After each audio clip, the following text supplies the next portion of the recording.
오늘도 살아계셔서 역사하신 하나님을 찬양합니다. 무섭게 내리는 비와 끝날 줄 모르는 바이러스 사태 가운데서도 하나님만 의지하는 마음으로 예배 자리 가운데 나오신 사랑하는 성도님들과 함께 예배하는 모든 온라인 예배자들을 환영하고 축복합니다. 이 시간 하나님을 의지하며 나온 그 마음을 하나님께서 외면하지 않으시고 갚아주시고 위로하실 것을 믿습니다.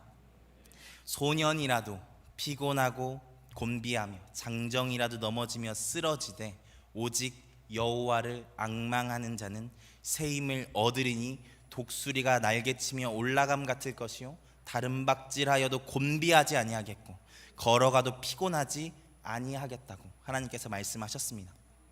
오늘 이 자리에 우리를 부르신 하나님께서 여호와 하나님만을 앙망하며 나온 우리 모두에게 예비하신 새 힘, 독수리가 날개치며 올라감 같은 새 능력을 허락하실 것을 믿습니다. 요즘 많은 사람이 바이러스로 그리고 기록적인 장마로 참 어려운 시절을 보내고 있습니다. 사실 처음 코로나 바이러스로 우리가 마스크를 쓰기 시작했을 때는 이렇게 여름까지 우리가 마스크를 쓰고 있을 줄은 상상도 못했잖아요. 그런데 안타깝게도 어쩌면 내년 여름까지도 우리는 마스크를 써야 할지도 모릅니다. 더 마음이 어려운 것은 이 바이러스의 문제가 비단 이 마스크를 쓰는 불편함 정도의 문제가 아니라는 것입니다. 그전에는 제가 청년부 담당이다 보니까 사실 청년들의 어려운 사정이나 이야기는 많이 듣지만 사회 전선에서 생존의 문제로 싸워 나가신 장년 성도님들의 소식은 듣기가 쉽지가 않았습니다. 그런데 이 끝날 줄 모르는 전염병 사태 속에 저에게도 성도님들의 어려운 소식들이 전에와는 비교할 수 없이 많이 들려오더라고요. 또 우리 교회를 넘어서 다른 교회와 선교지의 어려움들도 정말 많이 듣고 있습니다. 많이 힘드시죠? 게다가 이번에 장마는 또 왜 이렇게 긴지 이 비로 인해 너무 많은 사람들이 고통을 받고 있습니다. 그래서 참 쉽지 않은 시대, 정말 어려운 시절을 우리가 살아가고 있습니다. 저는 이런 어려움과 괴로움의 시간을 대하고 있는 지체들의 소식을 듣게 될 때 목회자로서 또 그리스도의 몸된 공동체에 속한 또 한 명의 지체로서 정말 마음이 괴롭습니다. 왜냐하면 사실 그런 사람들에게 제가 해줄 수 있는 게 많지 않으니까요. 물론 기도하고 때로 그분을 배려해서 모른 체하며 가벼운 인사말을 건네는 것으로 응원하는 것을 할 수는 있지만 진짜 당장의 필요를 해결해 줄 수 있는 능력이 제게는 없지 않습니까? 전에도 한번 이야기한 것 같은데 한편으로는 제가 빌 게이츠 같이 혹은 워렌 버핏 같이 돈이 많으면 1억씩 나눠주고 주식 한 주씩 딱 주면서 힘내라고 이야기하면 어땠을까 싶은 생각이 들 때도 있습니다.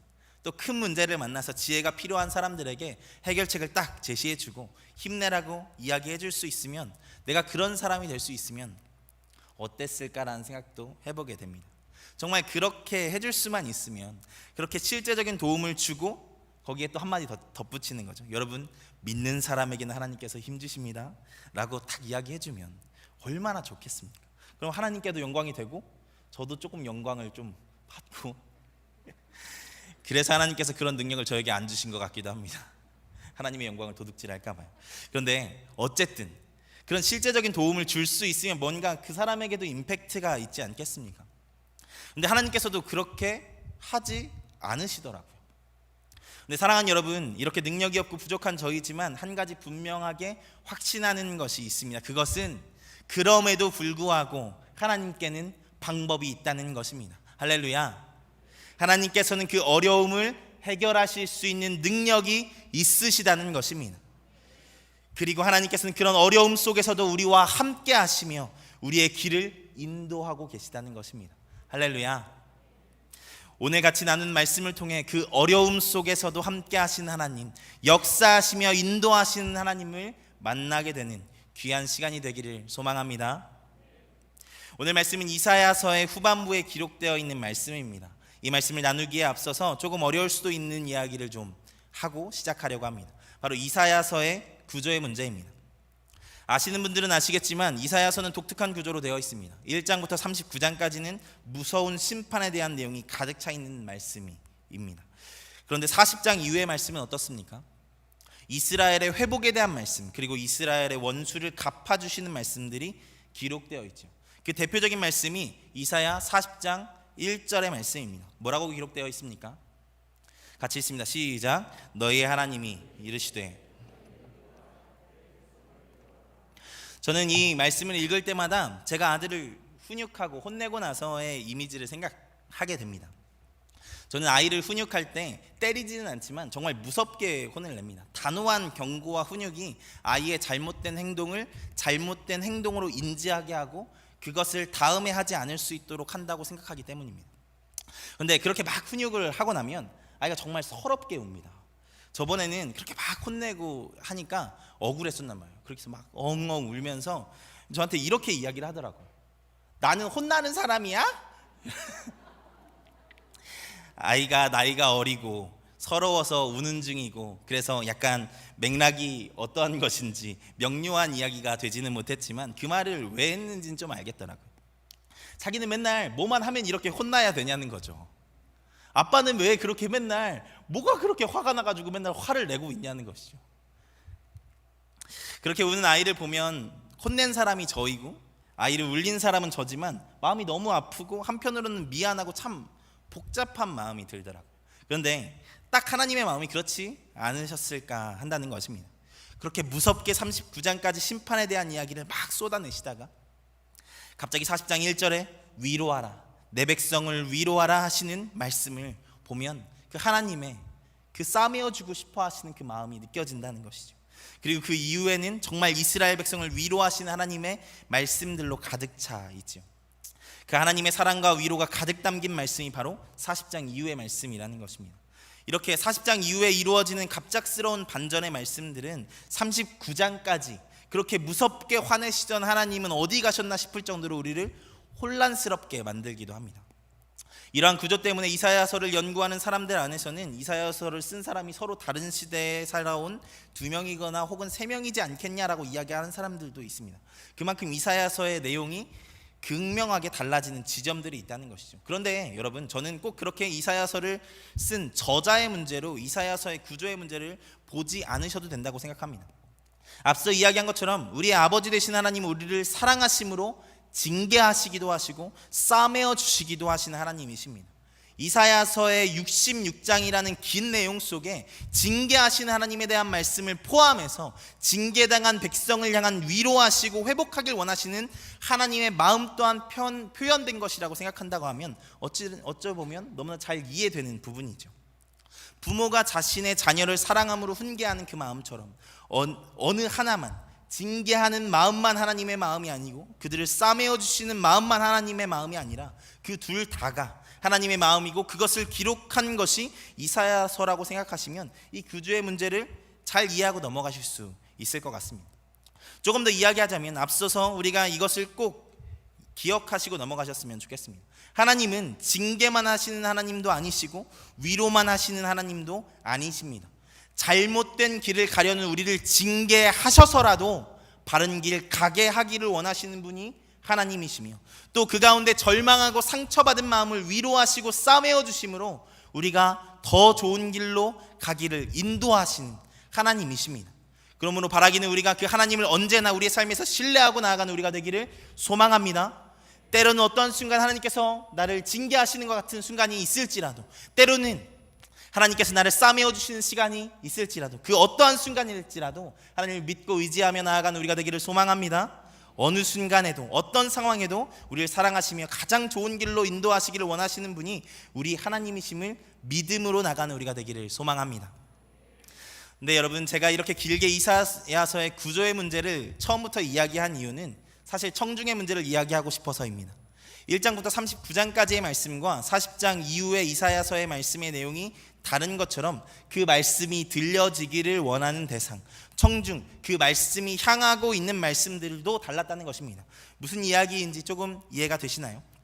1장부터 39장까지의 말씀은 이사야 선지자가 살고 있던 그 시대, 유다가 망하기 전 그 타락했던 유다의 사람들을 향해서 먼저 선포된 말씀입니다. 나름대로 번영기를 누렸던 시기가 이사야 선지자가 살았던 기원전 8세기의 남유다였습니다.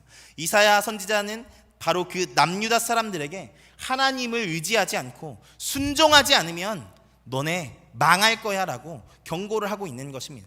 바로 이것이 1장부터 39장까지의 말씀이었다는 것이죠. 여러분, 그런데 만약에 그 교만한 남유다 사람들, 하나님을 의지하지 않고 순종하지 않던 사람들에게 40장 이후의 말씀, 위로하라, 내 백성을 위로하라 하시는 40장 이후에 하나님의 말씀이 들리고 선포된다고 하면 그 사람들이 어떻게 하겠습니까? 저같이 교만한 사람들은 그랬을 것입니다. 뭐 하나님 어차피 회복하시고 위로하실 텐데 그냥 지금처럼 똑같이 살아도 되겠네 뭐. 충분히 그럴 수도 있지 않겠습니까? 그래서 오늘 우리가 읽은 말씀이 포함된 40장부터 55장까지의 말씀은 그들이 아니라, 그 범죄했던 남유다 사람들이 아니라 결국에는 그 말씀에 순종하지 않고 망해서 포로로 끌려가서 순환당할 백성들을 향해서 쓰여졌다는 것입니다. 결국에는 그 무서운 심판의 말씀이 성취되어 버려서 망해버리고 포로로 끌려간 그 포로기의 시대의 이스라엘 민족에게 하나님이 전하시는 위로와 회복의 말씀이라는 것이죠. 너희가 비록 조상의 죄로 망했지만 하나님이 너희를 포기하지 않으실 거야 라고 하시는 하나님의 위로와 회복의 말씀, 바로 유다 멸망 이후의 시대를 살아가는 사람들을 향한 말씀이 오늘의 말씀이라는 것입니다. 그것이 오늘 말씀이 속해 있는 이사야서의 말씀이죠. 상황을 추가적으로 조금 말씀드리면, 오늘 말씀과 조금 관련은 없지만 56장부터 66장까지의 말씀은 포로에서 귀환한, 하지만 기대했던 것보다 회복되지 않은 현실을 살아가는 이스라엘 백성들을 향해 쓰여졌다고 생각하시면서 말씀을 읽으시면 조금 더 마음에 다가오는 것들이 있으실 것 같습니다. 다시 말씀으로 돌아가서 지금 이 말씀을 읽고 있는 이 말씀이 향하고 있는 사람들이 바로 그런 나라를 잃은, 그런 괴로움을 경험하고 좌절을 경험하고 있는 사람들이라는 것입니다. 이 포로기의 상황은 누가 뭐라고 해도 너무 어렵고 힘든 시기였을 것입니다. 이 시기에 쓰여졌을 것이라고 추정되는 시편이 137편입니다. 우리 137편 1절부터 3절까지의 말씀만 좀 같이 읽어볼까요? 시작. 우리가 바벨론의 시온을 기억하며 울었도다. 그 중에 버드나무에 우리의 수금을 걸었나니 이는 우리를 사로잡은 자가 거기서 우리에게 노래를 청하며 우리를 황폐하게 한 자가 기쁨을 청하고 자기들을 위하여 시온의 노래 중 하나를 노래하라 함이로다. 이 상황이 얼마나 처참하고 괴로운 상황인지 아십니까? 이 시편은 바벨론 강가에서 좌절하고 앉아있는 이 시편의 화자가 자신에 대한 이야기를 늘어놓고 있는 것입니다. 이 사람은 자신이 소중하게 여기던 수금을 다시는 연주하지 않겠다는 결단으로 나무에 걸어버렸습니다. 더 이상 노래하지 않겠다는 것입니다. 왜냐하면 자기가 포로로 끌려온 그곳에서 그 사람들이 조롱하면서 이렇게 이야기를 하는 것을 들었기 때문입니다. 야, 니네 신 찬양하는 노래 좀 해봐. 어디 그 능력 없는 신, 우리한테 패한 신 찬양하는 노래, 그 어떤 노래인지 좀 한번 들어나 보자. 그래서 이 시를 노래하는 사람은 이 땅에서 하나님께서 조롱당하게 하지 않기 위해서 하나님을 찬양하지 않겠다고 결단하며 노래하고 있는 것이 이 137편의 상황이죠. 그에게는 찬양하지 않음이 그 시대를 살아가는 사람으로 하나님을 향한 사랑을 고백하는 어떠한 행위였던 것이죠. 이만큼 처절했던 상황이 포로기의 상황입니다. 하나님을 찬양하는 것조차도 마음대로 할 수 없고 오히려 그것이 마음에 걸림이 되는 시기가 포로기의 상황이었다는 것이죠. 전능하신 하나님, 위대하신 하나님, 만왕의 왕 되신 하나님, 오직 유일하신 여호와, 창조의 하나님, 그 모든 하나님에 대한 수식어들이 무색하게 그 하나님을 섬기는 민족이 멸망하여 포로로 끌려간 것이 그 포로기의 시대였습니다. 그러면 이 포로기의 상황에 이스라엘 백성들은 무슨 큰 죄를 지어서 이렇게 고난을 받고 있는 것입니까? 물론 이스라엘 민족이 범죄함으로 받은 징계의 상황이 지금 이 포로기의 상황이 맞습니다. 지금 이 포로기의 상황이 맞지만 지금 이 포로기를 경험하고 있는 이스라엘 민족, 이 세대의 이스라엘 민족은 그 범죄한 조상들과는 또 다른 사람들이었다는 것이죠. 물론 이들의 조상의 죄로 포로로 끌려오긴 했지만 이들이 범죄의 당사자들이라고 생각하시면 그것이 오해라는 것입니다. 왜냐하면 예언서들, 특히 이 포로기 어간의 예언서 이사야나 스가랴나 뭐 이런 책들을 보면 이 당시 포로기의 이스라엘 백성들이 일주일에 2번씩 금식하는 문화를 가지고 있었다는 것을 알 수 있고, 이 토라의 말씀들을 얼마나 처절하게 묵상하고 공부하고 있었는지도 알 수 있습니다. 그러니까 오히려 신앙적으로 하나님께 아주 철저하게 매달리고 있던 시기가 바로 이 포로기 시대였다는 것이죠. 물론 몇몇의 일탈자들은 있었겠지만 절대 다수의 사람들이 막 문란하게 섞여 놀고 이런 사람들이 아니었다는 것입니다. 여러분, 그런데 그들의 삶이 나아지는 것이 하나도 없는 것입니다. 그렇게 하나님을 의지하고 기도하고 금식하는데 나아지는 게 없어요. 오히려 그들을 무너뜨린 악한 자들은 더 강하여지고 강성해지고 있는 것입니다. 여러분, 우리가 그 가운데 있다고 한번 생각을 해볼까요? 그러면 여러분 어떤 생각이 드시겠습니까? 하나님 살아계실까? 하나님 정말 우리를 보고 계실까? 정말 하나님이 저 신들보다 약하신 것은 아닐까? 이런 생각이 드는 것은 어쩌면 그 포로기를 살아가는 사람들에게 당연히 있을 법한 생각이지 않겠습니까? 이 절망스러운 상황은 어찌 보면 지금 이 지겨운 위기의 시대와 참 많이 닮아있다는 생각도 하게 됩니다.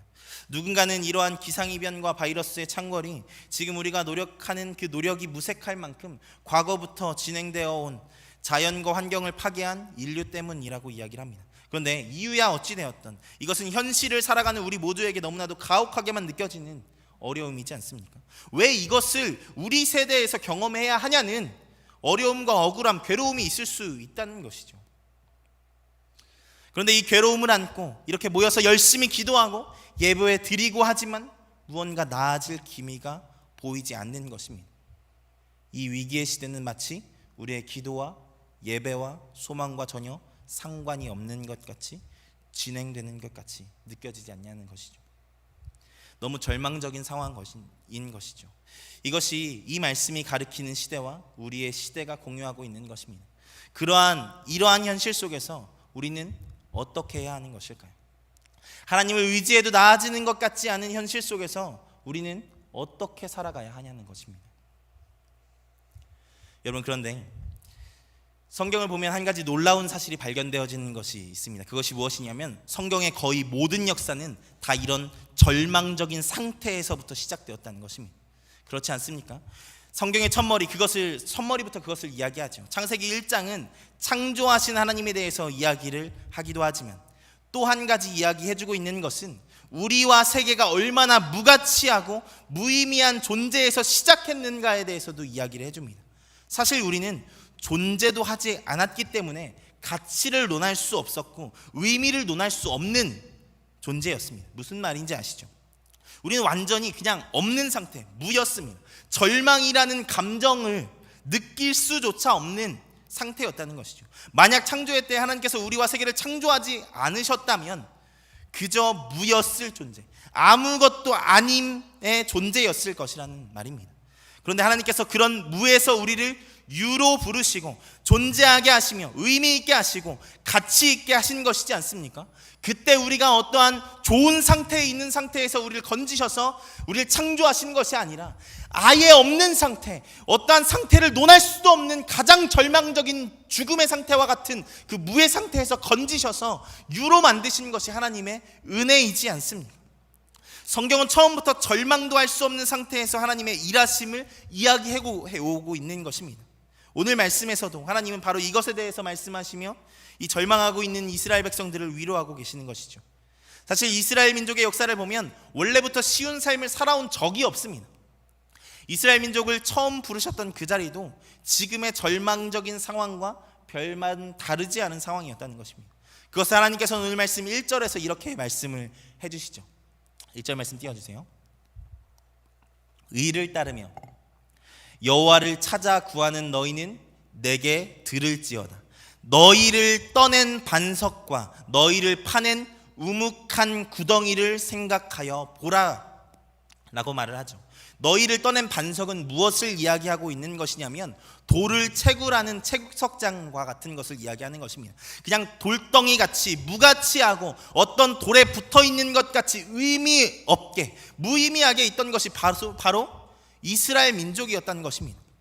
지금 너희가 포로기를 경험하며 낙심하고 괴로워하고 있지만 바로 그보다 더 절망적이고 무의미하고 무가치하던 상태에 있던 것이 이스라엘 백성이었다는 것입니다. 그런데 하나님께서 그런 무의미하고 무가치하고 절망적이고 소망 없는 너희 이스라엘의 하나님이 되어 주셨다는 것입니다. 무엇이 되었을 때, 어떤 대단하고 사랑스러운 존재가 되었을 때가 아니라 여전히 그렇게 무의미하고 무가치했던 이스라엘이었을 때 그들의 하나님이 되어주셨다는 것입니다. 그렇게 하나님께서는 그 돌같은 그런 무의미하고 무가치한 이스라엘 백성을 그 가운데 부르셔서 존귀한 하나님의 백성으로 삼아 주셨다는 것입니다. 미켈란젤로가 이런 말을 했다고 하죠. 나는 대리석 안에 있는 천사를 보았고 그가 나올 때까지 돌을 깎아냈다. 이 명언처럼 그 무가치함 속에서 하나님은 이스라엘을 발견하셨고, 미켈란젤로의 어떠한 미술 작품보다 아름답게 그들을 빚어서 하나님의 백성으로 만들어 오셨다는 것입니다. 이것이 얼마나 큰 은혜입니까? 그리고 하나님은 또 한 가지의 사건을 이야기해 주십니다. 바로 아브라함에 대한 사건입니다. 아브라함이 어떤 사람이었습니까? 그는 75세가 되기까지 자식도 없는 사람이었습니다. 고대에는요, 자식이 없는 것을 신의 저주라고 여겼습니다. 그 모욕과 수치를 당하며 하루하루를 살아가는 아브라함을 하나님께서 그 자리에 있는 아브라함을 부르신 것입니다. 그렇게 세상에 자식이 많고 명예가 높은 다른 사람들에게 복을 주시고 선택하여 부르신 것이 아니라 보잘것없는 인생인 아브라함을 부르셔서 복을 주시고 언약하셨다는 것입니다. 그렇게 보잘것없고 부족한 존재들을 택하셔서 누구보다 존귀한 존재로 구원해 내신 분이 하나님이시라는 것입니다. 지금까지 하나님께서 그렇게 역사해 오셨다는 것이죠. 그래서 하나님께서 지금 무슨 이야기를 하고 싶어 하시는 것입니까? 이런 이야기들을 통해서 무엇을 말씀하고 계시는 것입니까? 하나님은 지금 그 최악의 상태의 이스라엘에게 이렇게 말씀해 주시는 것입니다. 너네 많이 힘들지? 어렵지? 정말 이해할 수 없는 삶의 현장이지? 그런데 내가 일해온 것들을 좀 볼래? 언제나 내가 일하기 시작하는 순간은 그렇게 절망스럽고 괴로운 순간이었어. 처음 돌같이 무의미한 너희를 선택했을 때처럼 아브라함에게 가장 절망스러웠던 그 자식이 없던 그때 그를 선택했던 것처럼 그 절망스러운 순간이 내가 일하기 시작하는 순간이야.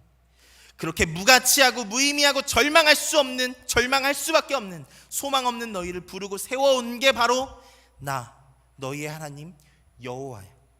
이제 내가 그런 너희를 통해 새 일을 행할 거야. 메마른 광야와 같은 시온을 위로하고 사막을 에덴같이 광야를 여호와의 동산같이 만들어 낼 거야. 내가 이 일을 이제 이룰 거야. 하나님께서는 지금까지 그래 오셨던 것처럼 그 절망스러운 상황 가운데 있는 이스라엘 백성들을 위로하시며 이제 하나님께서 새로운 역사, 새로운 일을 행하실 것을 말씀하고 계시는 것입니다. 너희를 그렇게 괴롭혀온 그 원수의 나라를 하늘부터 땅까지 저주를 받아 멸망하게 하실 것이라고 말씀하시는 것입니다. 그 안에서 그들을 그렇게 조롱하던 원수와 대적들을 하루살이같이 일시에 멸하실 것이라고 말씀하시는 것입니다. 이것이 하나님께서 약속하신 것입니다. 하나님의 완전한 회복의 통치를 말씀하고 계시는 것이죠. 그러니까 하나님의 백성이라고 불리는 너희 이스라엘들아, 두려워하지 말고 그들의 비난하는 소리에 놀라지 말라고 말씀하시는 것입니다.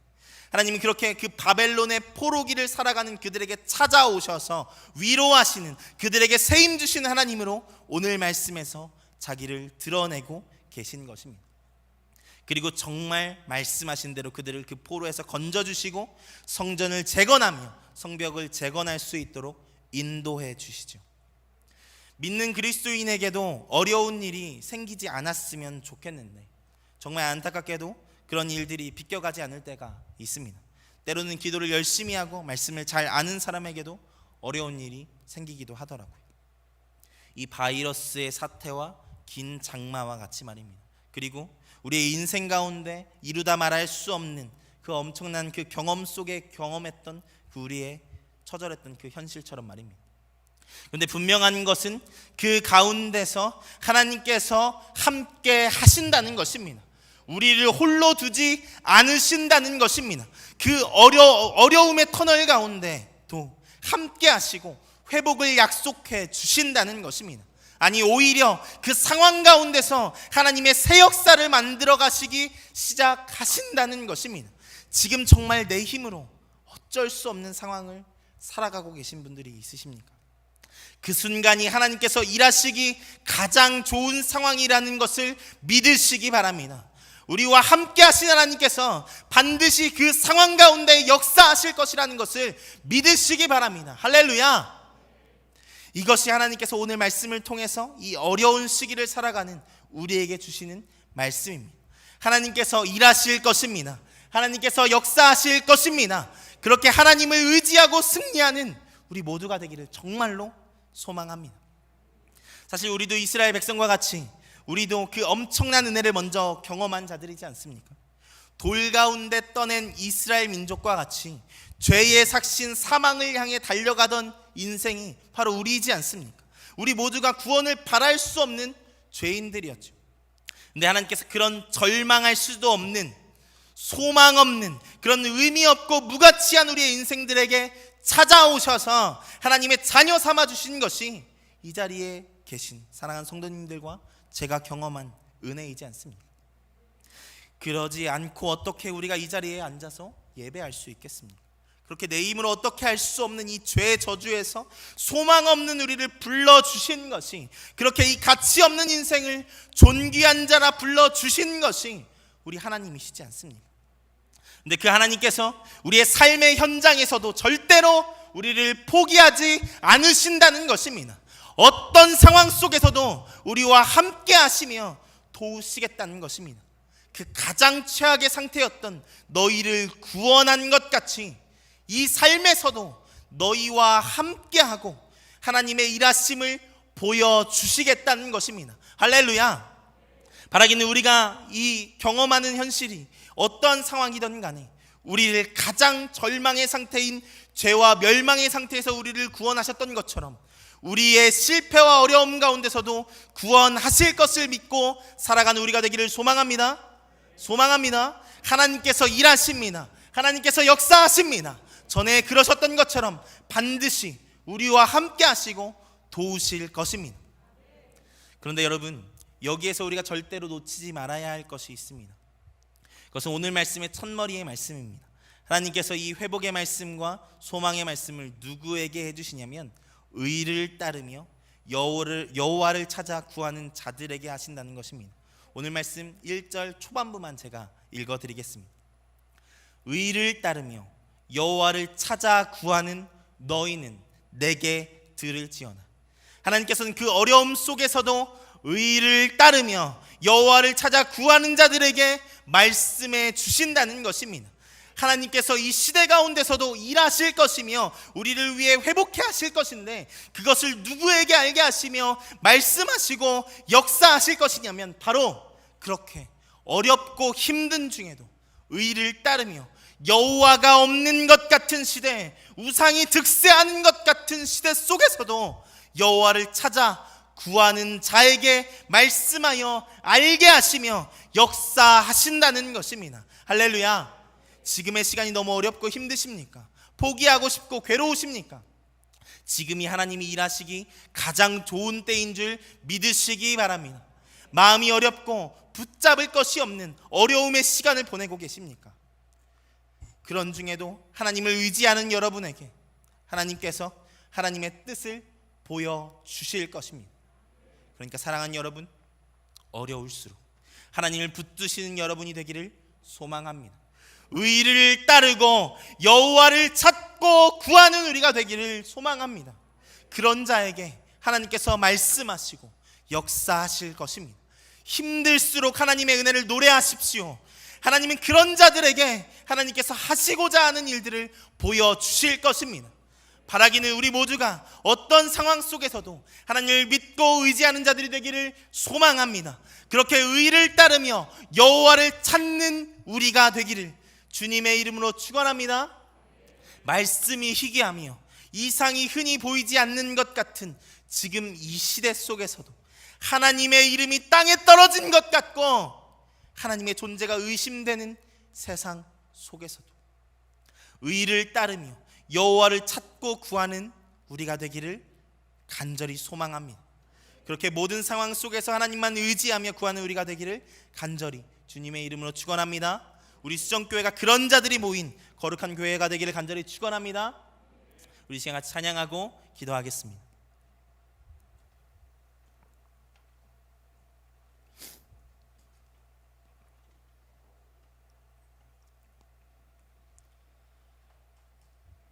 오늘 말씀에서 9절부터 11절까지의 고백은 제가 해설하지는 않았지만 바로 그런 자들, 의를 행하며 여호와를 찾고 구하는 자들의 노래입니다.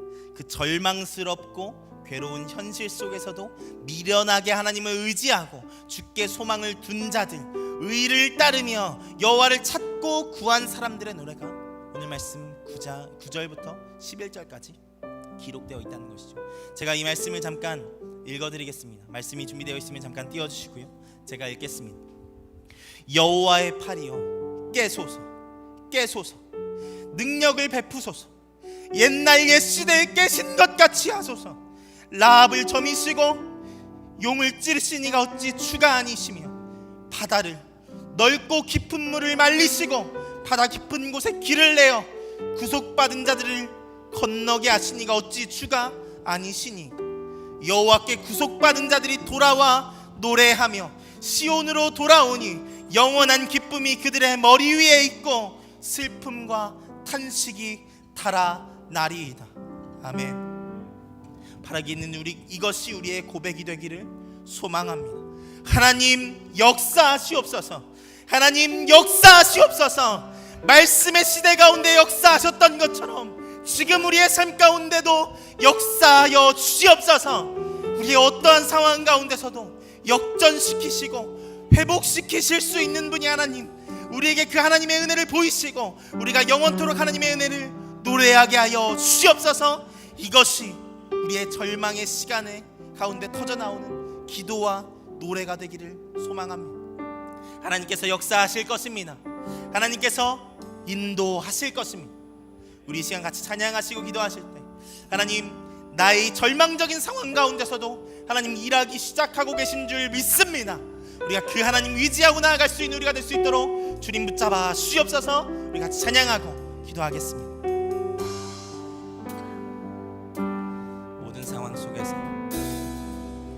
모든 상황 속에서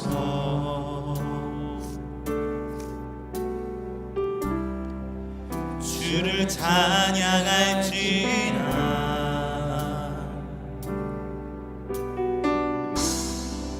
주는 너의 큰 상급,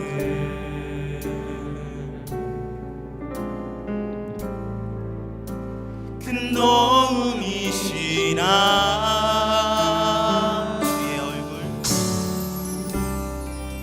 주의 얼굴 구할 주의 영을 부사, 주의 영을 부사.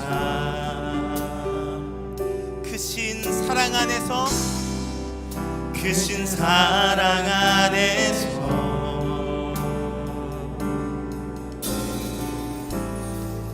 주를 보게 하소서.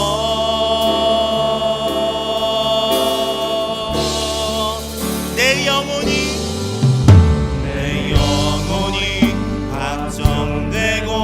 박정되어 싸우니 믿음의 눈 들어 주를 바라봅니다. 내 영혼이 박정되고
삶의 현장이 누구에게도 말하기 어려움의 상황 가운데 있으신 분들 계십니까? 사랑하는 여러분, 그 삶 가운데 하나님께서 역사하기 시작하셨습니다. 하나님께서 반드시 역사하실 것입니다. 하나님의 뜻을 이루실 것이고 회복하실 것입니다. 우리가 이 시간 같이 기도하실 때 우리의 삶의 문제들을 내어놓고 같이 기도합시다. 하나님, 우리의 삶의 문제 해결이 주님께 있습니다. 우리의 삶의 승리가 주님께 있습니다. 오직 주님만을 의지하며 나아갈 수 있는 우리가 될 수 있도록 주님 붙잡아 주옵소서라고 우리 주여 한번 외치시고 우리 두 손 번쩍 들고 같이 기도하며 나아갑니다. 기도합니다. 주여, 살아계신 주님 감사합니다. 하나님을 일자리 가운데 불러오시고 귀한 하나님의 은혜 가운데 기도하며 나아가게 하신 하나님 감사합니다. 하나님, 우리의 절망적인 상황 가운데 일하고 계심을 믿습니다. 우리의 힘들고 좌절한 삶의 현장 가운데 이미 함께하고 계신 줄 믿습니다. 우리가 주님의 뜻을 구하며 나아가고 하나님, 우리를 구원하신 여호와, 우리를 건지시는 여호와, 우리의 승리의 여호와를 날마다 의지하며 나아갈 수 있는 우리의 삶이 될 수 있도록 주님 붙잡아 주옵소서.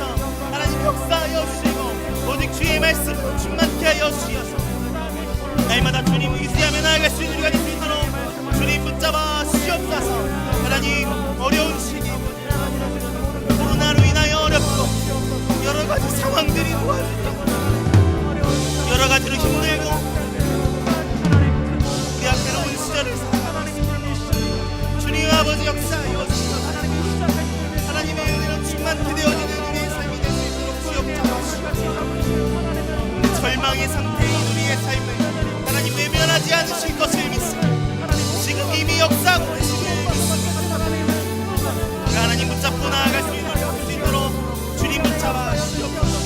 은혜 내려주시고 역사하시고 하나님의 은혜로 채워주신 하나님의 은혜를 경험하며 나아갈 수 있도록 우리가 될 수 있도록 주여 붙잡아 주옵소서. 주님 역사하여 주시고 주님 인도하여 주시고 하나님, 우리에게 하나님의 뜻을 알게 하시고 하나님의 일하심을 보게 하여 주셔서 모든 상황 속에서 주님 찬양하며 주님 붙잡고 나아갈 수 있는 우리의 삶이 될 수 있도록 주님 붙잡아 주옵소서. 하나님 역사하여 주옵소서. 하나님 인도하여 주옵소서. 오 주님 역사하여 주옵소서. 우리에게 하나님의 뜻을 밝히 알게 하시고 하나님의 뜻으로 회복되어 귀한 역사가 우리 가운데 있을 수 있도록 주님 붙잡아 주옵소서. 주님 역사하여 주옵소서. 하나님, 이 자리 가운데 힘든 마음, 어려운 삶의 현장 가운데 괴로워하는 자들이 있습니다. 각지에 흩어져서 예배드리지만 응답이 없는 것 같은 현실 속에 괴로워하는 자들이 있습니다. 주님 역사하여 주옵소서. 그들 삶 가운데 함께하고 계십니다. 역사하신 하나님을 날마다 의지하며 나아가는 귀한 자들 될 수 있도록 주님 붙잡아 주옵소서. 하나님 역사하여 주옵소서. 주여 함께하여 주옵소서. 우리 가운데 역사하여 주시고 절망한 손, 늘어진 손을 붙잡아 일으켜 세워주시고 날마다 하나님의 은혜 안에 거하며 나아갈 수 있는 우리가 될 수 있도록 주님 붙잡아 주옵소서. 우리의 일의 승리가 주님께 있습니다. 우리의 삶의 해결이 주님께 있습니다. 나의 삶의 모든 해결과 방법이 주님께 있습니다. 날마다 주님 의지하며 나아갈 수 우리가 될 수 있도록 주님 붙잡아 주옵소서. 하나님, 우리가 그 하나님을 의지하는데 우리의 영혼과 마음이 걱정되었사오니 날마다 주님 의지하며 나아가는 우리의 삶이 될 수 있도록 주님 붙잡아 주옵소서. 주님 역사하여 주옵소서. 주님 은혜 내려 주옵소서. 오직 아버지 하나님의 은혜와 사랑이 우리 안에 차고 넘칠 수 있는 주님 역사하여 주옵소서.